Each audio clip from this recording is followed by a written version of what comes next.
My name is Markus Deserno. I'm a professor at the Department of Physics at Carnegie Mellon University since about 10 years.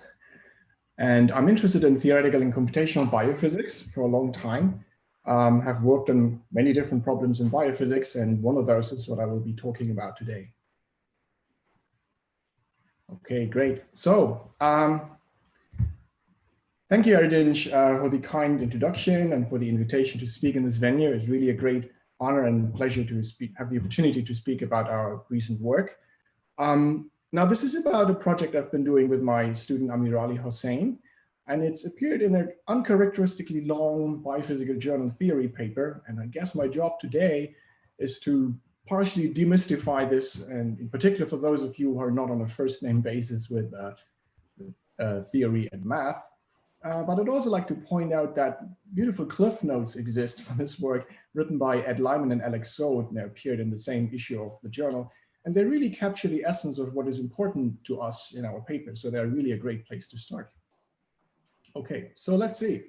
Membranes. Over the past probably 20 years, I've been walking around the beautiful landscape of membrane science, and I've had a lot of fun exploring this, this county. And in the last 2 years, probably, I got interested in a particular nice niche in this country, which is if you start in the city of curvature and you move up to the north, and you go through the hamlet of spontaneous curvature, you arrive at that little village called asymmetry.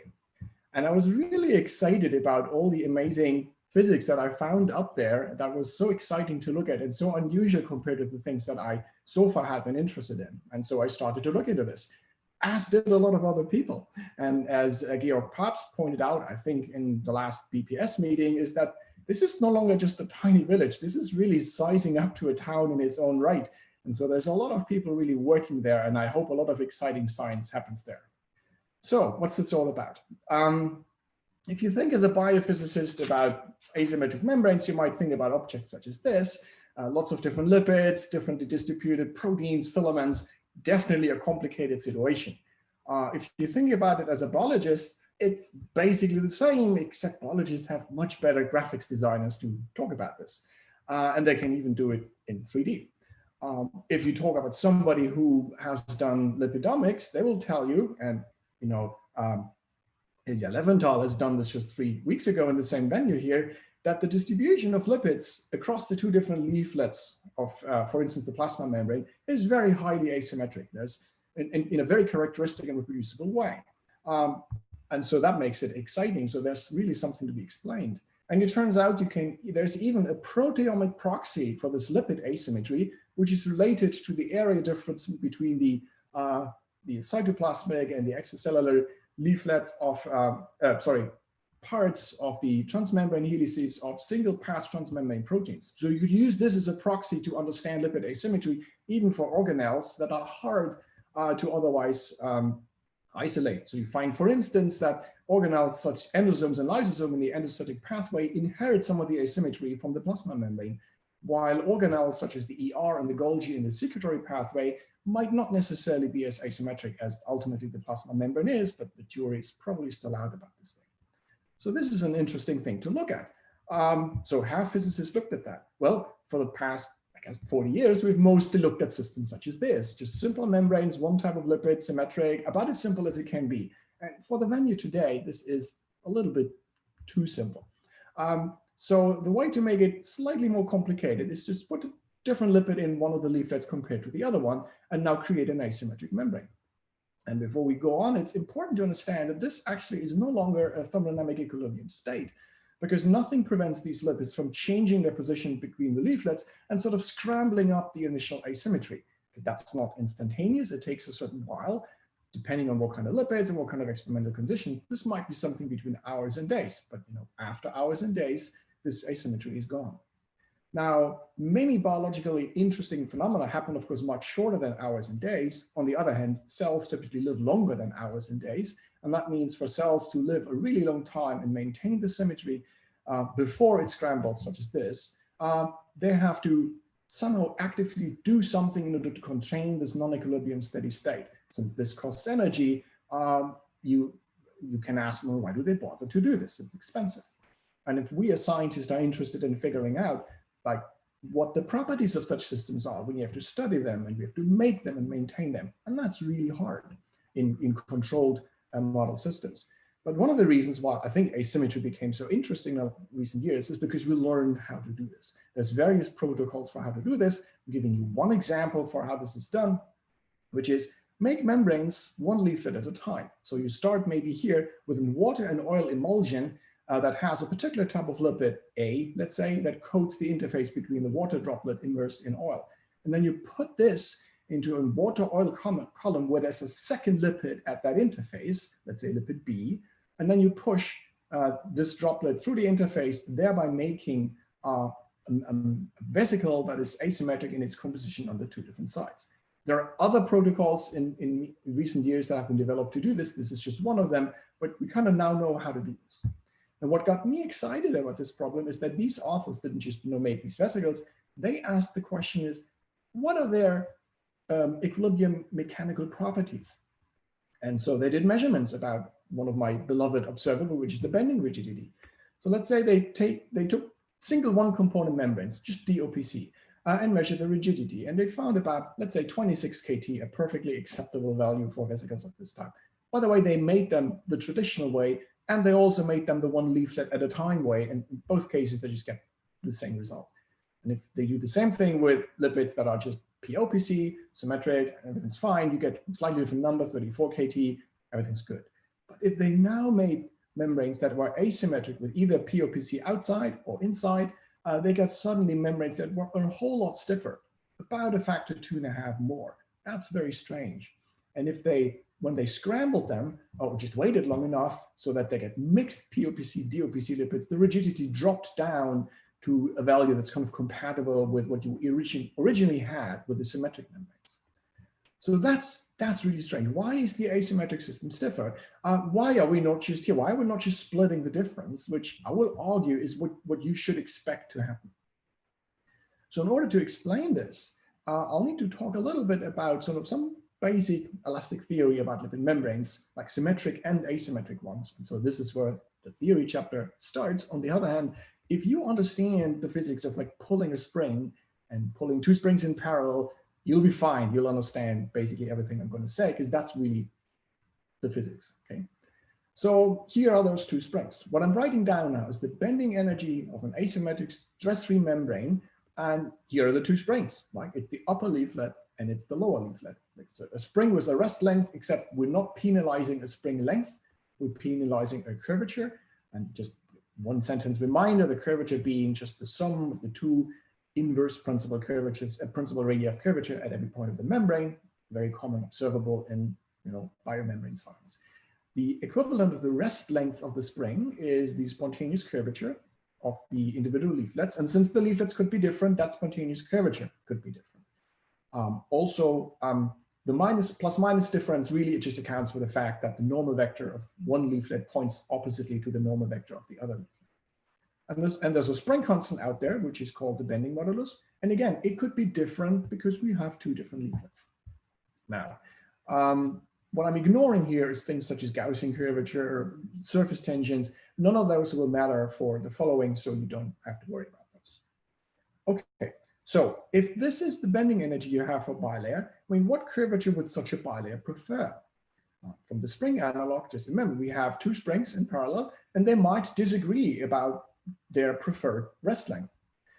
So what's happened if I insist on that they share the same kind of space, I have to compromise. So I have to say, okay, one has to be a bit longer, the other has to be a bit shorter, or like one membrane needs to have a bit more curvature than it wants to have, and the other a little bit less. And overall, basically the question is, at what point is the energy minimized? So all of that we just have to do, just minimize this energy with respect to curvature, and you're going to get the curvature that the system would like to have. That's called the spontaneous bilayer curvature. And you realize this is sort of the rigidity weighted difference between the two leaflet curvatures in the two different sides of the membrane. And for instance, if the membrane is symmetric, that would be 0. And having that value, we now can also write the overall elastic energy of a membrane, not just as the sum of the two leaflet contributions, but as an overall bilayer term, just a constant plus we're penalizing now the quadratic difference between the curvature and the spontaneous bilayer curvature with a modulus K that is the sum of the two leaflet moduli. And that is the reason why I told you that if you have asymmetric membranes, you expect their rigidity to simply be the sum of the leaflet rigidities, or from a bilayer point of view, you just split the difference, you're halfway in between. Good, so far so good. However, now it's getting interesting. There is a second type of asymmetry which membranes can temporarily maintain, and that is differential stress. Way to think about this is you could even think about a membrane that consists only of the same type of lipids, but for whatever reason, there's a higher area density in one leaflet compared to the other leaflet. Okay, so one leaflet therefore is compressed and the other leaflet is under tension. And notice that this can happen under vanishing net tension, right? So the overall membrane might be under zero tension, but the individual leaflets are compressed or tense. From a spring point of view, remember, so these two springs had to share a common space. And as a consequence, you had one of them was stretched and the other one was compressed, even though the net force was zero. However, such a system can relax the internal stresses that it has by doing other things, such as it could, for instance, do that. It could individually decide to not quite compromise on the same area.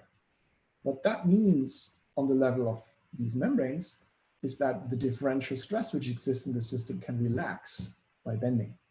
So this, just like in a bimetallic strip, this system can now relax in the following way, so that the leaflet that was initially compressed expands a little bit, that would be the outside, right? And the leaflet on the inside that was tense now contracts a little bit. Obviously, once you realize that that's an opportunity, you would now have to ask, okay, how much curvature would now relieve all the stress that I initially put in? How could I undo all of that? In order to understand that, let me just say just a little bit about the basic sort of differential geometric fact that answers this. And let's look at a little piece of a membrane that is curved. And by curved, I mean, let's now measure, be precise about this, let's measure the curvature from the center of curvature all the way up to the mid-plane of the bilayer as the reference plane. However, if we now bend the two individual leaflets on the outside and the inside, it's more appropriate to think about these leaflets individually bending about their own reference surfaces, which are somewhere in the middle of that leaflet. Precisely defined, those would be what's called neutral surfaces, and they are displaced by a small distance above and below the midplane of the bilayer, which I call Z0 here. Now, evidently, looking at this, the outer reference surface is now a little bit larger than the bilayer midplane, and the inner reference surface is a little bit smaller than the bilayer midplane, right? How much? And it's relatively easy to convince yourself that the factor by which these areas are different is 1 plus or minus the curvature of the midplane times the displacement distance Z0. As a simple check, if the curvature vanishes, obviously that area difference vanishes. And the larger the displacement is, the larger, if you like, the lever arm to make that difference. So it's proportional to both K and Z0. That, of course, tells you if you start with a given different strain, there's probably now some curvature K0S, S like stress or strain, that would now cancel whatever initial asymmetry you put in. On the other hand, if you have a different curvature K, not the optimal one, then a strain remains. And that strain is going to be proportional between the difference of the actual curvature and the one, like the actual curvature, and the one that would cancel the strain, multiplied again by that displacement distance, and plus or minus for the inner and the outer leaflet. So those are strains created in these membranes because of curvature. Now, since those are now stretching strains, if you like, they also go with an elastic contribution, except it's now stretching energy. Again, we have two springs, a stretch in the upper and in the lower leaflet. We're quadratically penalizing these strains gamma, except with a different modulus. Now, this is not a bending modulus. This is the area expansion modulus that tells you how much you pay for stretching or compressing a leaflet. So I said this is a stretching modulus. On the other hand, look at what we're penalizing. Gamma is just the difference between the curvature and some reference value K0S. So effectively, this again just looks like a bending energy. In fact, it is a non-local bending energy. The only subtle thing happening here is that the curvature you could put in there should be the average curvature over the whole membrane and not a local curvature. But for now, permit me to not dwell on that particular distinction. You get something that roughly looks like a bending energy. And it has a modulus, which acts like a bending modulus, but it's something slightly different. And it's given by the stretch modulus times the square of this displacement distance, Z0. Okay. Now, the total elastic energy of any curved membrane now has these two contributions. The first one having something to do with genuine bending, and the second one with this kind of area difference stretching and compressing.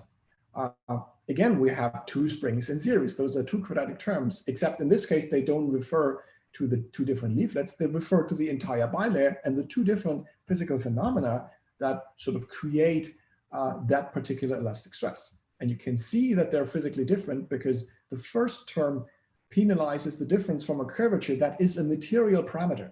K0b knows about the shape of lipids, and that's where it comes from.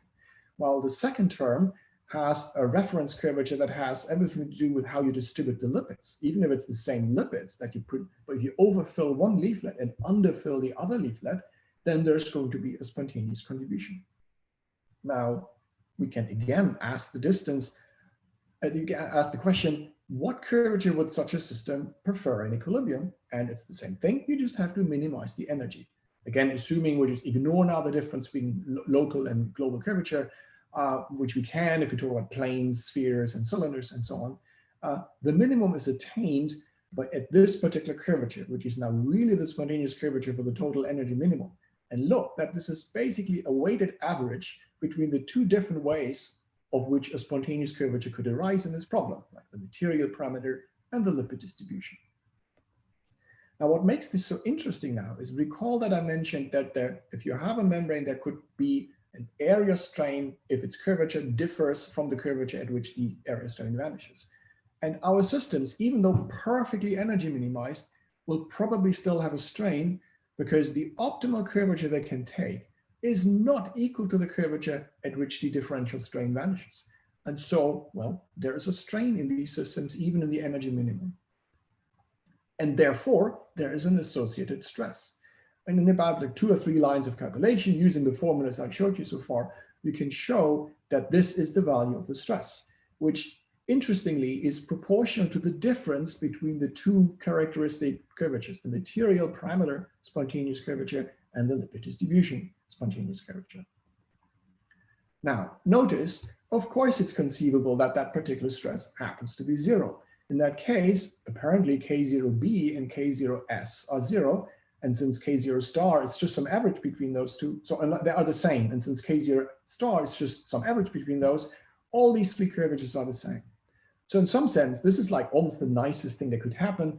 All the 3 different curvatures I'm trying to carefully distinguish right now really are all the same, and there's no stress difference in the membrane. So this is a lovely, simple system. But that's not the only thing that could happen. You could imagine another system, for instance, in which that super energy minimized curvature vanishes so that the best the bilayer can do is to actually be flat.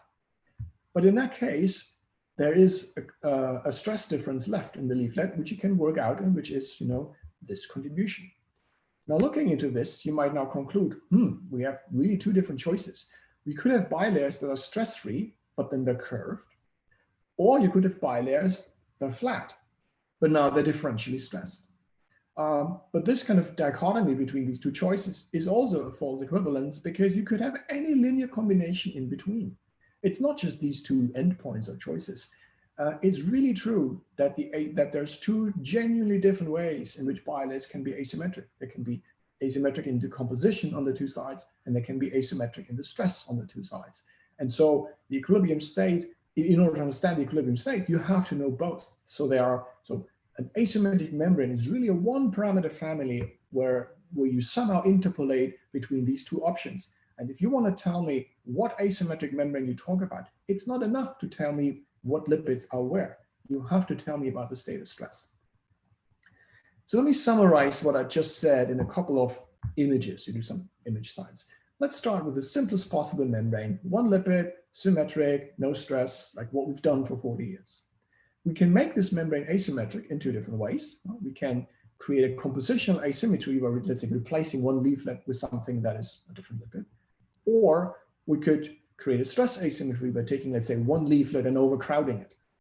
In these cases, the membranes could respond by relaxing this added asymmetry by bending. For instance, in the first case, they would relax the curvature stress because of lipid asymmetry, but at the expense of creating a lateral stress. Or conversely, they could relax the lateral stress at the expense of creating curvature stress because now the system has to bend. Now, if we take the two leaflets in these two cases that were sort of responsible for driving this and jam them together into a single membrane, we say, what would such a membrane do where we have both compositional asymmetry and sort of a stress difference? Well, lots of things the system could do. For instance, the curvature stress could win and bend the system in a particular way, or the lateral stress could win and bend the system in some particular way, or anything in between, because we really don't know. We have two springs fighting against each other, and it just depends on how strong every one of these springs is. And so that's, again, an illustration about this large spectrum of opportunities that opens up once you have two different ways of being asymmetric sort of fight against each other. Okay, that was the background on what I wanted to say about asymmetry, how to think about it theoretically. Let's now come back to the question about why are asymmetric membranes so much stiffer? So in order to do this, we did simulations. And before I show you the result of these simulations, let me quickly tell you how we measure rigidities in these systems. What we do is we buckle membranes. We've been doing this now for, I don't know, 7 years or so, and it's a very elegant way and very efficient way of how to measure the rigidity of a membrane. Basically, you take a membrane strip and you put it in a box that's too small. And then the membrane has to make this kind of buckle, and it pushes back against your box, and you measure that force, and that force is informative about the rigidity, the bending rigidity of the membrane. The nice thing about this is that these shapes can be analytically very elegantly described, and even if they're strongly deformed. And what's amazing is that the resulting differential equation that you have to solve in order to figure out what the stress-strain relation is, even though it's a nonlinear differential equation, it can be solved exactly.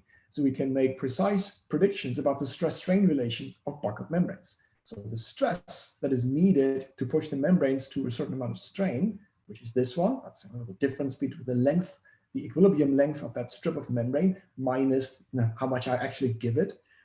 This stress-strain relation I can write down as some sort of perturbation series expansion, and there's really only one parameter in there that I don't know, which is the bending rigidity. So this is a one-parameter fit. And this sort of usually works, except you run into difficulties once the membranes become fairly stiff and you bend them quite a lot, because then we've figured out that something interesting happens. And that interesting thing that happens is that membranes soften. The material parameter kappa itself appears to soften under strong bending. We found a way to account for this in a simple model of curvature softening, which then gets one more parameter, which is the curvature softening parameter, and it then makes a precise prediction about how the stress-strain relation changes. All these numbers in here look very mysterious and bizarre. You don't have to understand really where they come from. You can look up in the paper that I highlighted below. There's an explanation for where this comes from. Suffice to say is what we now have is a two-parameter fit for the stress-strain relation of a buckled membrane that accounts for the bending rigidity and the possibility that the thing softens upon bending. Okay, so using this kind of technical framework to measure rigidities in simulation, what do we get? So what we looked at is two different types of lipids, coarse-grained lipids using the Martini model at 300 Kelvin.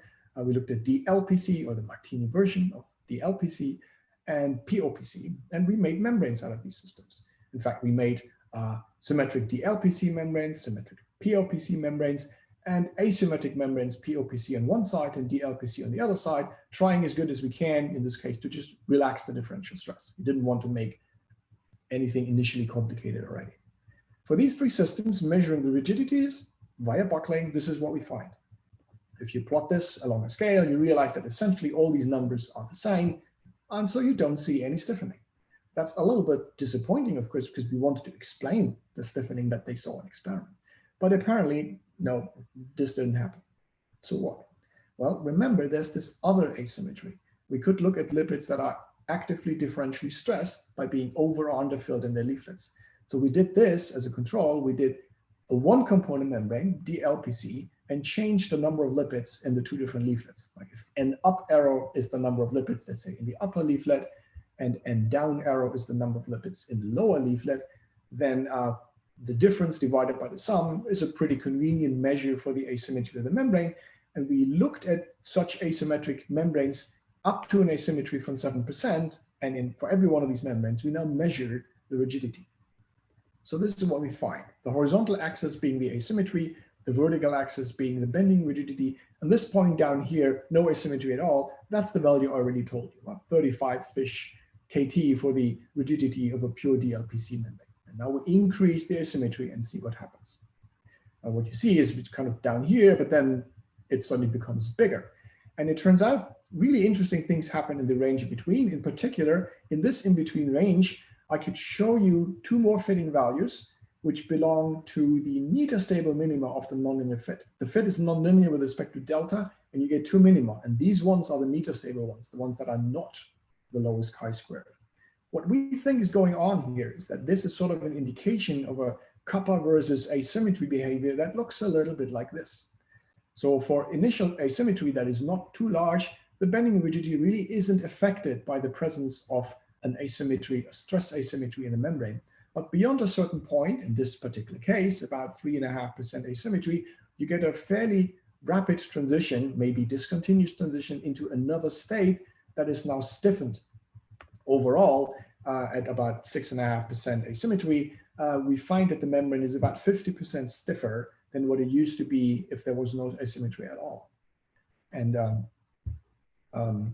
you see the same kind of effect if you don't plot the bending rigidity, but if you plot that kind of curvature softening parameter. Again, initially the curvature softening parameter is relatively small, and then at the point where the transition happened, the curvature parameter suddenly jumps up to a much higher value. So not only are these membranes stiffer, they also tend to more easily soften if you bend them.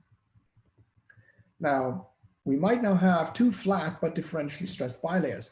Why does this explain anything about stiffening? I think the way to think about this is remember what we have. We have a system, all the same lipids, but they're really crowded together in one leaflet and they're stretched apart in the other one. If you look at this as a material, it's probably not too crazy to assume that the compressed material is actually much stiffer than the one in equilibrium, and the expanded material is softer, basically just from a density point of view or something like this. And if you think about these being already pretty dense systems, you can again convince yourself that the stiffening is bigger than the softening. So these two effects don't just cancel. So this is what we think is going on in terms of stiffening. What is kind of annoying about this is that both of these phases, the more dense lipid phase and the more dilute lipid phase, for neither of these two phases, we can naturally observe what's going on by creating symmetric bilayers with these kinds of densities in order to just measure what the rigidity would be. We can't take a symmetric membrane and compress it until the lipid density corresponds to the one in the upper leaflet, because such a membrane would simply buckle, and then we would never be able to measure its rigidity. Conversely, if we take a membrane and just stretch it until the rigidity until the area density is a little bit like in the lower leaflet, that's sort of doable, but then we would not be able to measure its rigidity because the elastic response of such a membrane is completely dominated by tension. You can't see, let's say by flicker spectroscopy or something like this, you can't see the bending modes. What that means is that even if the rigidity of such a membrane is just the sum of the rigidity of the two different leaflets, we don't know what we would actually have to add because we cannot independently measure these rigidities. Now, okay, so stress asymmetry can stiffen a membrane. But where would such a stress asymmetry even come from? Who made that? For the experiments that I talked about, I think it's the asymmetric vesicle preparation protocol that creates them, which is a bit bizarre because that's not what these authors wanted to do, right? They explicitly in this protocol created a situation where you get an A lipid on one side and a B lipid on the other side. There was no intention on creating asymmetric stress. Well, where would that happen? I think the reason why it happens is because the idea that a monolayer is just have a bilayer is not correct. The monolayers that are being put together in order to make a membrane are not in and of themselves equilibrium pieces of a bilayer. The area per lipid in such a monolayer can be rather different from the area, even in equilibrium, like after the, let's say, chemical potential of lipids in the oil phase versus lipids at the surface. The equilibrium area per lipid does not have to be what it ultimately would like to be in a bilayer. And of course, that could be different for the A's and the B lipids, and you would get some sort of differential stress. it's still a fair question to ask, if there is this artifacts about monolayers not being half bilayers, why doesn't this kind of asymmetry show up in the controls, where they said, okay, I have a DOPC membrane and I can make it two ways. I can make it by electroformation, or I can make it one leaflet at a time. If I make it one leaflet at a time, then I get two monolayers that I put together, neither of which has the right area per lipid. Why would that not now create a differentially stressed membrane? And the answer is because the error cancels. Because to what extent the area per lipid for an A monolayer that you make is wrong, you're pushing it through another A monolayer where it's wrong in the same way. And since the overall membrane can relax its overall area, the area difference, the symmetry of the situation will cancel the error, even though the individual areas might be wrong. But that cancellation doesn't happen for asymmetric membranes, and so a differential stress would remain. Let me say one final thing about cholesterol. Cholesterol is different from all the other lipids that I've so far talked about, in the sense that cholesterol flips between the different leaflets on a much faster timescale than all the other lipids. So we're not talking hours to days, we might be talking microseconds. So it's a bit hard to know, but something much, much faster. And then you might wonder, well, if cholesterol can essentially on any relevant timescale that I can control, decide where it wants to go, well then it could just decide to fill in the gaps in a membrane that is differentially stressed. Imagine you have a membrane, one side is overcrowded and the other side is undercrowded. And so there are kind of holes in the undercrowded membrane, but you also have cholesterol. Then that cholesterol could preferentially go in the side that has a lower density, and you plug these holes and thereby cancel the differential stress, right? This was recently claimed in a paper by Mietin and Lipovsky, and they've also shown simulations that supported this. So they created a membrane that was asymmetric, put in cholesterol, and cholesterol killed that stress difference. And that's definitely something that could happen. But I think it's also worthwhile to appreciate that this actually needn't happen, because it's possible that cholesterol shows differential partitioning. The way to think about it is this. Think about a membrane that is asymmetric, such as this, right? So one leaflet is made out of highly ordered lipids, and the other leaflet is made out of lipids that are fairly disordered. Or it doesn't even have to be one component. You can just think of a mixture on one side that is highly ordered and a mixture on the other side, which is fairly disordered. That would in fact be a pretty good model for what's going on in the plasma membrane. Now imagine even if these two leaflets are individually stress-free, so none of them would say, okay, there's holes or I'm overcrowded. If you now add cholesterol, where do you think the cholesterol would go? Now we know that cholesterol prefers to partition into ordered phases. And so we would imagine the cholesterol to have a preference to go into the leaflet, into the upper leaflet that is more ordered. But since initially neither of those leaflets had a stress, and now we're adding cholesterol preferentially to one side, well, actually we're not adding it preferentially to one side, we're just adding it, and then cholesterol decides it wants to go to that side because it likes to be in that side, you would put that leaflet under stress. And so we did a test about this. We looked at a leaflet, at exactly such a system, an asymmetric membrane with a very ordered and a very disordered lipid on the two different sides. And then we symmetrically added cholesterol and asked, let it do whatever it wanted to do. And so this is what happened. You initially started with cholesterol evenly distributed between the two leaflets, but after a relatively short time, hundreds of nanoseconds and so on, cholesterol preferentially partitions into the leaflet that is more ordered. And therefore, since initially there wasn't any differential stress, then now afterwards is a differential stress. So what that tells you is that not only does cholesterol not, under all circumstances, cancel a differential stress, it can even create a differential stress in a situation where there was none to begin with. Okay, so let me just summarize what I told you today. Leaflets in an asymmetric membrane don't just differ in composition. They also differ in stress. The point being that there's two qualitatively different ways in which a membrane can be asymmetric.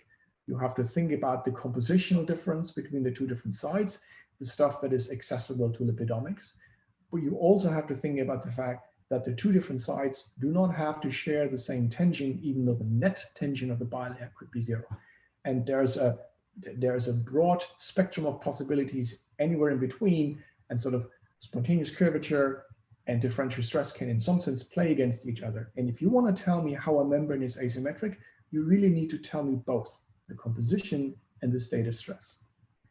Now, it seems to us from our simulation that the composition part, compositional asymmetry alone, does not necessarily stiffen membrane. We looked at one case and it didn't stiffen, but that was exactly sort of what you would expect to happen.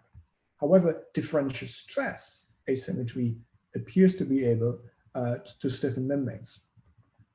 Now, biomembranes are generally composition asymmetric. We have now extensive lipidomic data to convince us of that. And since I've shown you that the compositional and the stress degree of freedom can play against each other, it's very likely that because the composition asymmetry exists, that implies that there's also differential stress asymmetry. And so we probably have to assume that biomembranes are not just compositionally asymmetric, they're also harbor a differential stress. That matters because I've shown you that differential stress can do rather big things to the elastic responses of membranes. And we're not talking about 10% effect. These might be a factor 2 stiffer than what we thought, or they might prefer rather different spontaneous curvatures. And so everything which in the last 40 years we've thought about how membranes behave, what the rigidities are, what we've measured in a lab for symmetric membranes, might be different in a biological context where this asymmetry doesn't just chemically create different platforms on the two different sides, but would also change the thermodynamic and the elastic properties of these systems to a rather important degree. And importantly, cholesterol does not automatically undo all of that. That matters because we know that biomembranes are chock full of cholesterol. So if cholesterol just cancel all of this, then everything I just told you would kind of be like interesting but boring because it doesn't exist. But cholesterol doesn't. In fact, there are scenarios where cholesterol actively contributes to the creation of such an asymmetry, even though it can flip, but it's the flipping itself that would create now the stresses. So that's the story I'd like to tell you. I'd like to thank my group for helping me along the way. In particular, I would like a big shout out to Amir Raleigh, who did all this amazing work. And let me also just quickly advertise that we do a lot of other interesting biophysics at our place. We have lots of people working on different techniques, membranes, super resolution bioimaging, theoretical biophysics, non-equilibrium stuff, scattering, neutrons, X-rays. It's a great place to do biophysics, so please consider us. And that's all I wanted to say. Thank you very much. Thank you. Thank you very much, Markus. Excellent. That was, I think I learned a lot about curvature in general and the amazing results. I think now I'm considering what we really know about biomembranes and what kind of framework we used to think, and now what we should add to this framework. And that's why I want to start with the first question. So now, when we talk about this compositional asymmetry, stress asymmetry, do you think this could be an interplay between them in cellular endocytosis, exocytosis? We always consider compositional asymmetry, curvature, but I don't think we consider enough the stress difference. Do you think now we should? Yeah, definitely. I think that's the point. I don't think we're considering it. We're not considering it because we think it's boring. I think we just maybe it hasn't quite arrived at the consciousness level that something like this might be going on, and we should take this into account. Definitely for the plasma membrane, we have reasons to believe that since the outer leaflet is so much more ordered in terms of lipid content, and the inner leaflet is more disordered, and we know that where the cholesterol would go in such a content, there's a good reason to believe that such a stress asymmetry could exist. You could make similar arguments even for membranes such as the ER, for which we don't have good lipidomic information about it being asymmetric, but we know that lipids are created in the ER and they're asymmetrically created in one of the leaflets. So that would potentially create a differential stress right there. So we have to account for this. I think the challenge here is not necessarily that we wouldn't have a theoretical framework. I mean, I showed you one possible theoretical framework to think about this. There might be others. The challenge is to now get numbers to tell us what these stresses are. The hard part of the problem is if the experimentalists now have to tell us what that differential stress is. Okay, I think along this line, I can start with the first question from the audience.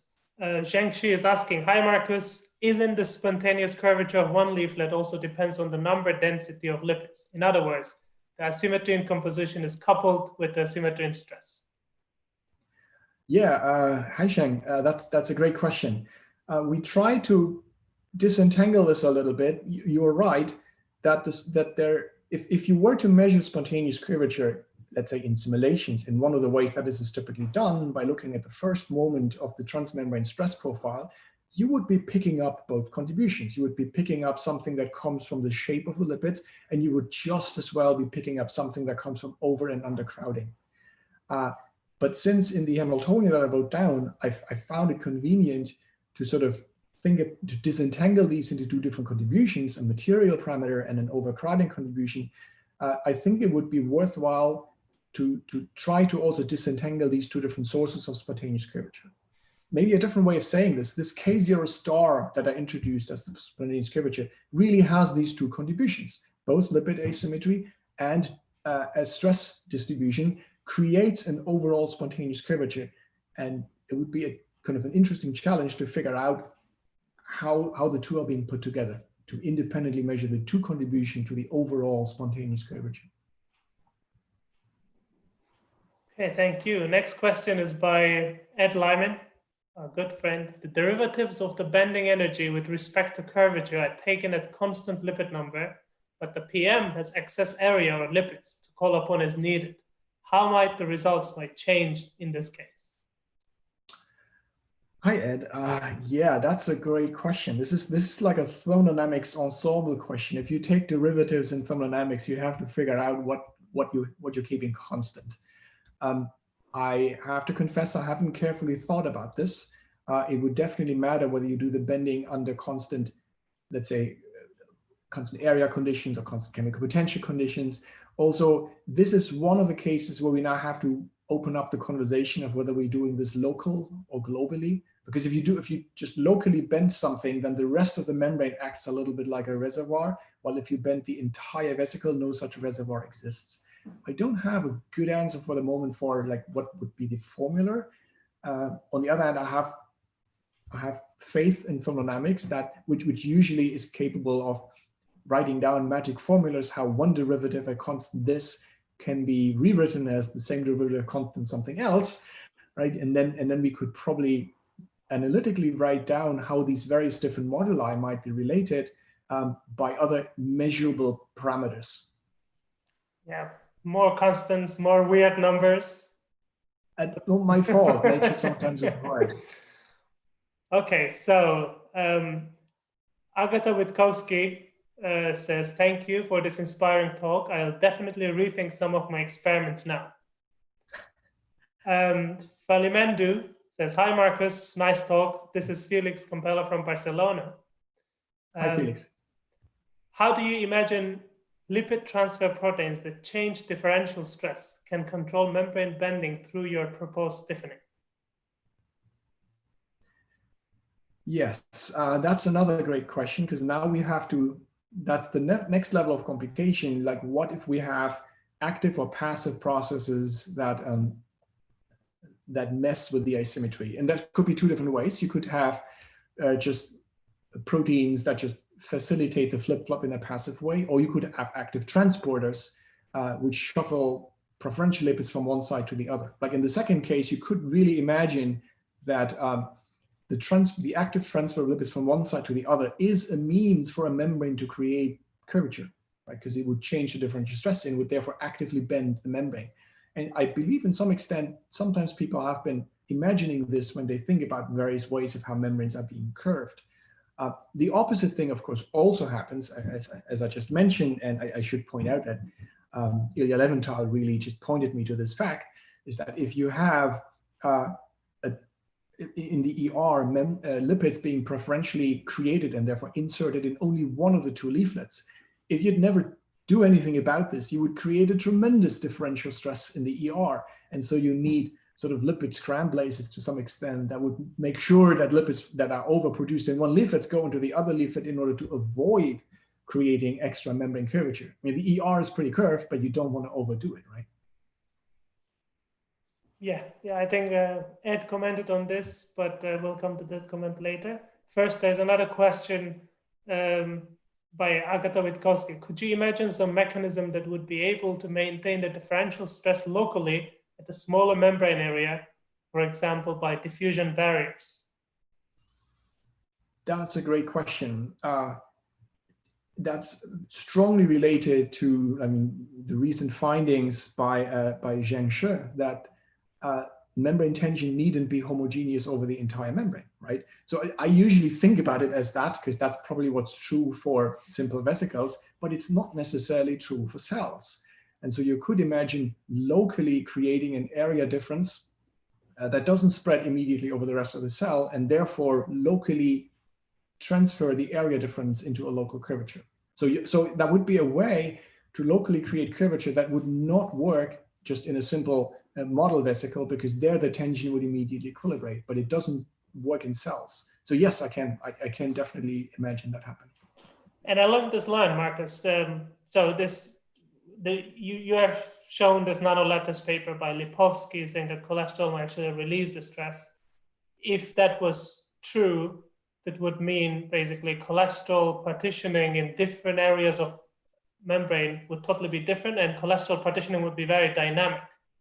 We wouldn't really assign a partitioning coefficient for cholesterol for one membrane leaflet or the other one. But in your hypothesis now, you're basically saying that cholesterol partitioning is mostly determined by its interactions with the saturated versus unsaturated lipids. I wouldn't say mostly. I would just say that since cholesterol can flip-flop so quickly, on timescales larger than the flip-flop times, it seems fair to assume that the cholesterol distribution is determined by thermodynamic equilibrium. And what that means is that you would like the chemical potential of cholesterol on the two different leaflets to be the same, at least locally at the point where this is happening.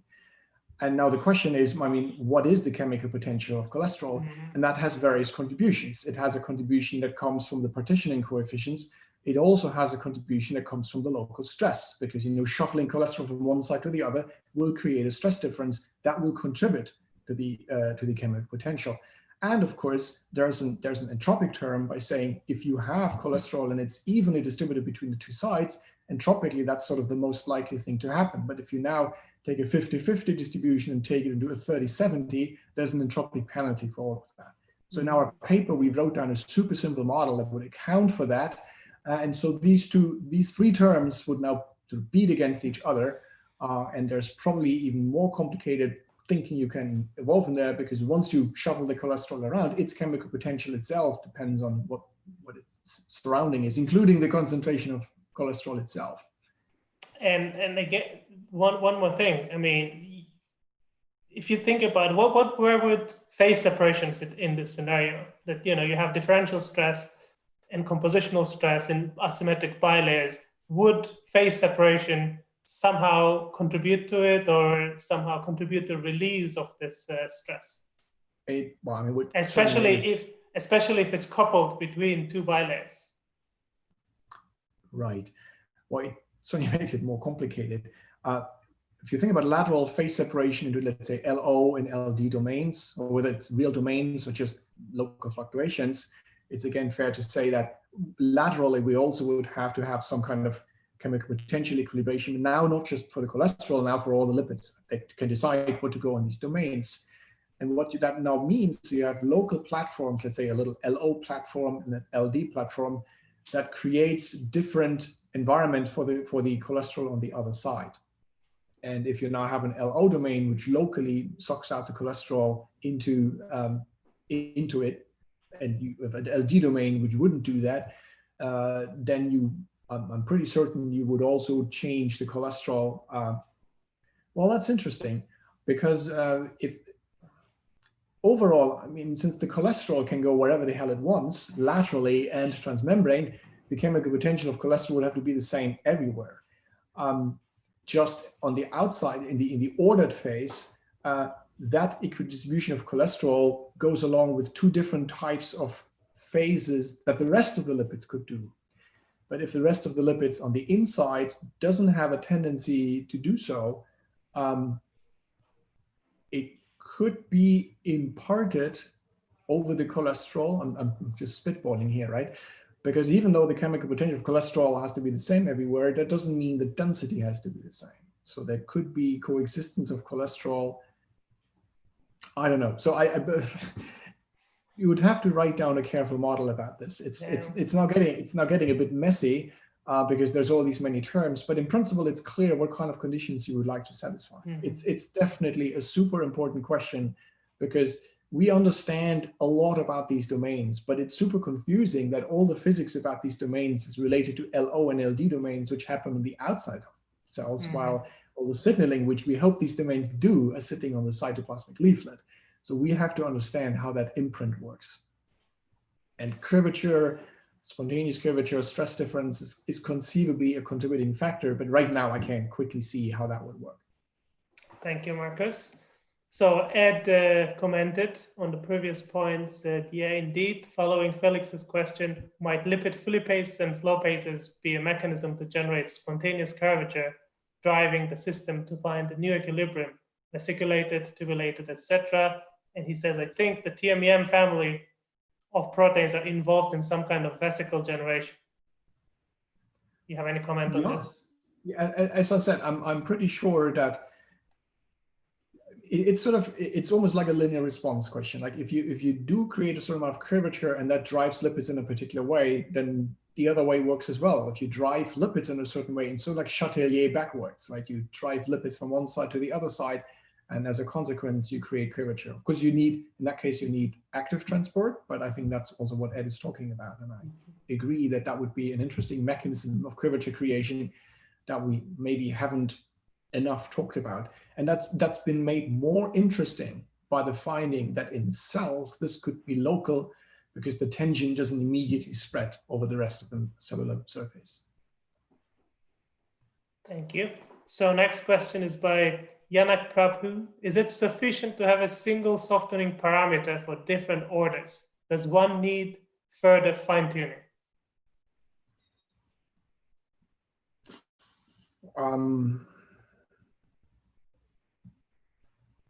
Great question. So far, we can fit our systems with a single softening parameter.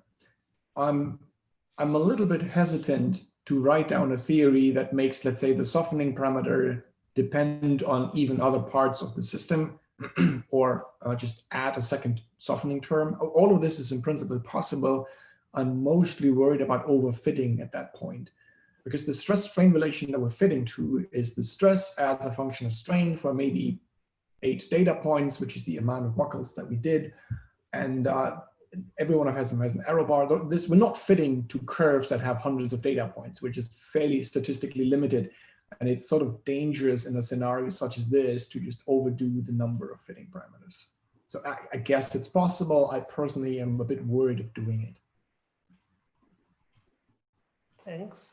Next question is by Mike Piacentino from Caltech. Great talk, Markus. Following Felix and Ed's question, how would asymmetric removal of charged head groups, for example, sphingomyelin to ceramide, influence differential stress?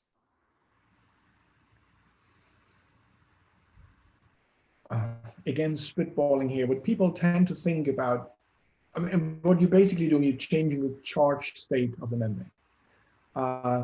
The charge state is typically believed to contribute to the area per lipid, in the sense that if you have all these charged lipids, they would repel each other a little bit and therefore prefer a slightly larger area per lipid. These things are made more complicated by the fact that you really have to figure out what the entire free energy of the electrostatic double layer is. But for now, like, it's all one thing, right? I definitely believe that changing the charge state of the membrane has to change the area per lipid. And if you locally do that, that should create an area difference. So if you locally chop off, let's say, sphingomyelin groups and replace them by something else, I would be very surprised if this doesn't locally create an area difference and therefore a stress. Sounds good. Sounds good. Okay, next question. Sorry, the question session is always a bit longer than expected here. I hope you have. It's fine. I'm glad you have interest here. Yeah. There's still a couple of questions. So the next question is by Nidongo Lee. Hi, Markus. Excellent talk. in the emulsion approach for generating asymmetry, there will be oil molecules trapped in the bilayer. How would that change the bending in asymmetric membranes? Great question. That's true. One of the worries that people have about this protocol is that you might have some entrapment of oil in the membrane.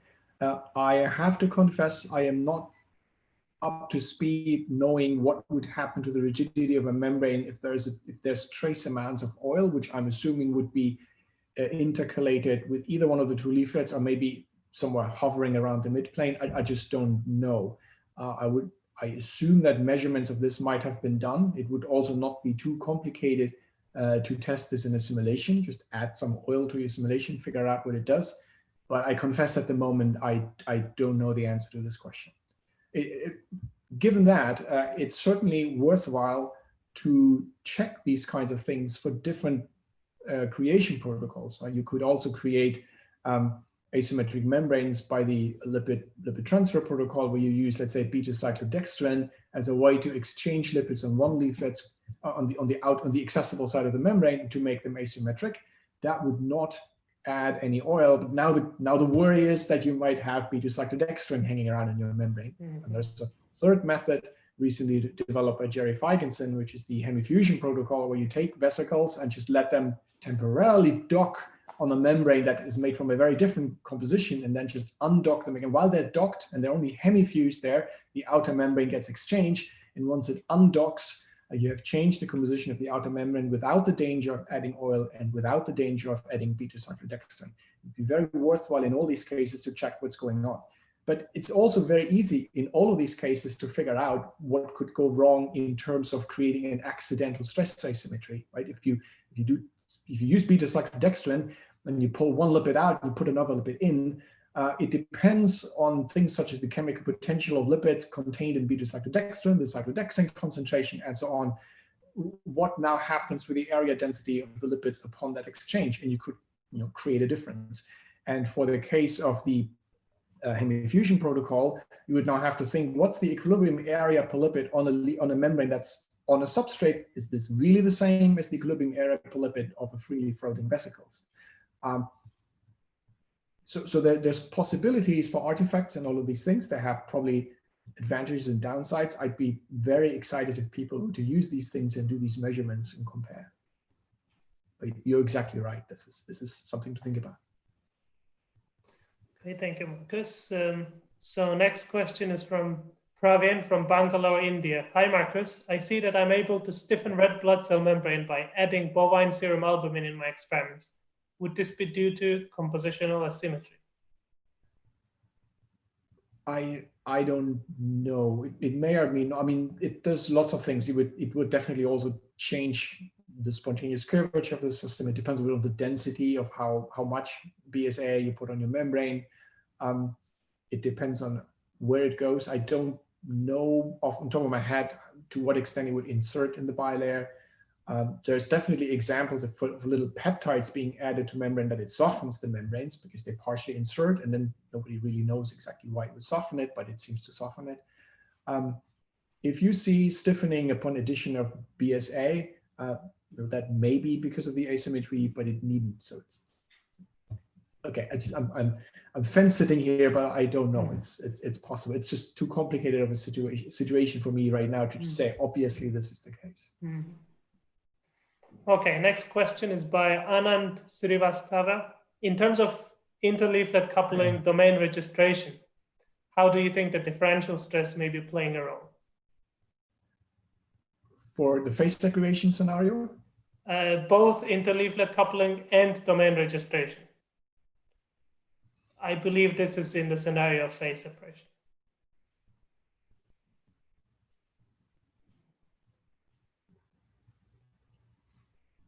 It's a great question. Again, trying to think here. To some extent, you would now have to understand what happens to a phase separation scenario for a membrane that is under differential stress. It's maybe worthwhile, I don't think I've mentioned in the talk, I should mention it, that the differential stress we're talking about is not small. these could be several dynes per centimeter, sorry, millinewton per meter, which is the same, which under ordinary circumstances, if you take a bilayer and put it under, let's say, a differential tangents of a couple of dynes per centimeter, you're close to rupturing it. And people have studied the question, what happens to the phase separation scenario in situations where the membrane is not relaxed, but under a lot of tension? And I think it has been found that it shifts the phase transition temperature. This could also happen in situations where the membranes are now in contact with another substrate. In some sense, you have now a phase separation scenario on one leaflet that's in contact with another leaflet that doesn't do that. And again, under the tension is now a contributing factor to the phase separation scenario. I could imagine that depending on how you write down your free energy for such a system, that includes now phase separation, that the phase separation term is coupled to the stress term. And if that's the case, you would be shifting your phase separation temperature or your critical temperature if you talk about critical fluctuations.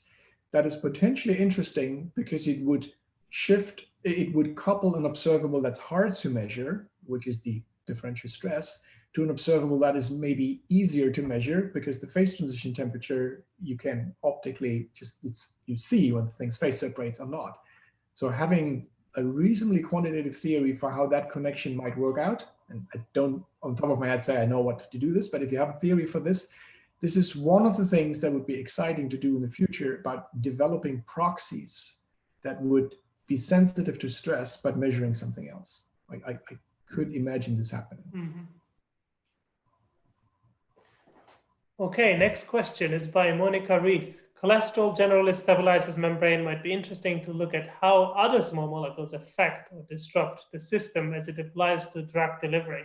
So I think it's also in line with what you said, if we could have some experimental measures to measure the, this kind of stress, it would be nice in the drug, yeah. Right. There's two things. I mean, for one thing, I mean, cholesterol is present in biomembranes at like some obscene concentrations. So that's a lot of, not just as a trace component, it's like 30 or 40%. And whether this is cholesterol or ergosterol or lanosterol in the various different cells, for me as a biophysicist, this is all the same stuff and I don't understand the difference between those. But if you now say, okay, I could add a drug molecule, I could add alcohol, I could add other small trace molecules, I can easily see how these trace molecules now are being affected by things such as stress difference. I have a slightly harder time to understand how there would be drivers, given that there would be, compared to cholesterol, at much, much lower concentration. If we add a drug to a membrane, we don't add 30% drug to the membrane. That would probably kill everything. So I see the drugs being sensitive to that, but not being the driver. In some, maybe it's related to curvature creation by proteins versus curvature sensing. Sensing you can do without imposing because you just have a few trace proteins that notice the curvature. But if you want to actually bend something, you need a lot more proteins.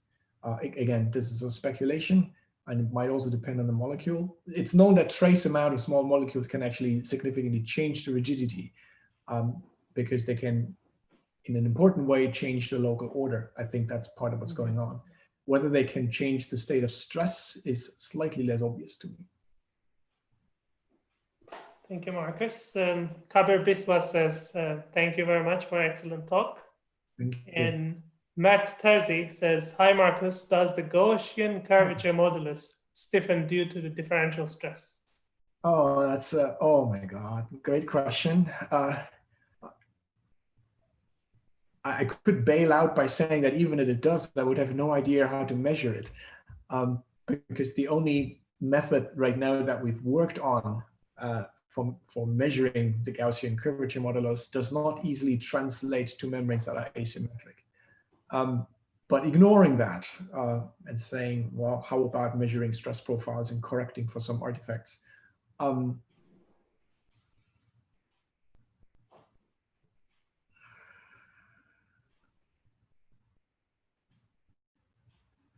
We would have to, I mean, as Mert knows better than anyone, because he's been on these papers, one can write down formulas that calculate the Gaussian curvature modulus sort of from first principles, from properties of the underlying elastic parameters and stress distributions of the membrane. And we've done this, and we can write down what these formulas are, and we never really bothered to just actually work it out. And I mean, from first principle, measuring the moduli and then calculating the modulus. But in all of these theories that we've done so far, we've never included differential stress.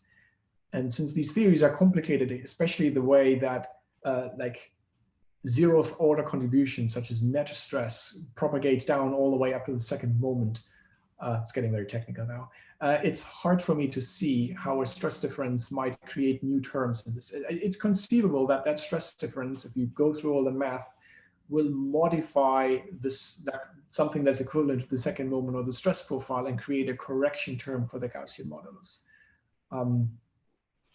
I think Merit would be the person to try this out and work it out. Would be interesting, would definitely be interesting. Homework for Merit. Okay, our last question, Markus. Hi, thanks for the amazing talk. This is Miguel Amaral speaking. I am working on monolayer membranes at UCL. I wonder if you think because of their natural symmetry, one can expect stronger asymmetry forcing by active means.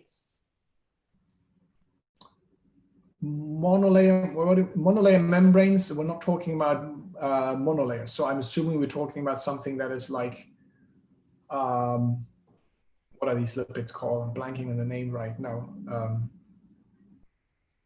Archaea lipids, like polar lipids, something like this, that would make monolayer membranes. In this case, if it's a monolayer membrane, I have to first understand how we would make an asymmetry in a monolayer membrane. Maybe I'm not quite understanding the question, but yeah, I'm not sure what to say here. Because I'm not sure what I want to think about a monolayer membrane right now. You could look at monolayers that are intrinsically asymmetric. You could look at membranes made out of polar lipids, which by construction are symmetric. And if you now asymmetrically put something in there, all kinds of interesting things could happen. But now you have to explain how you would keep them asymmetric. Let's say a polar membrane, you add POPC on one side. In that case, I would expect a rather strong asymmetries showing up.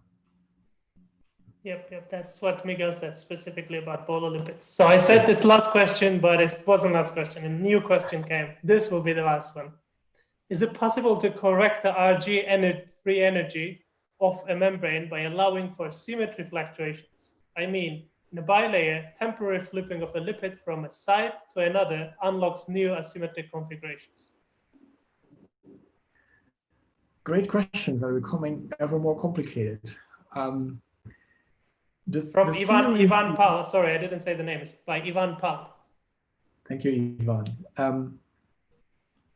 The theory that we've written down in our paper, which if you're an experimentalist, you might say, oh, look at all these equations. If you're a theorist, you say, oh my God, it's just a ground state theory. The theory definitely has the potential for being like beefed up. And one of the ways in which you might want to beef it up is to more carefully include the effects of fluctuations that might happen away from just sort of some mean field like of treatment. Whether this changes things or not often depends on the questions how close you are to something like critical points in your system where fluctuations make massive differences in what's going on. Since we previously talked about the scenario of phase separation in membranes, the LOLD scenario, the raft scenario, and since work by, let's say, Saravich over the past 10 years has convincingly argued that the plasma membrane might be in the vicinity of a critical point, we have every reason to believe that like amplifications that happen because of that could also couple to the stress scenario, because any part of your theory that somehow couples to a part of your free energy that suffers critical fluctuations can potentially kind of become a lever arm to make effects big. It's super hard to just abstractly speculate how that would work out if you don't actually see what the coupling is, but it might lead to yet another reason for why the presence of a critical point in LOLD phase separation amplifies an effect that we're just right now starting to think about and might be much stronger than it than it would be if these fluctuations play a role. It's a slightly general answer to your question. It's best at the moment I can do. Thank you very much, Markus. That was excellent. Very, very informative, and great paper as well. Thanks a lot for joining us today. Thank you very much. Okay, bye-bye. Bye.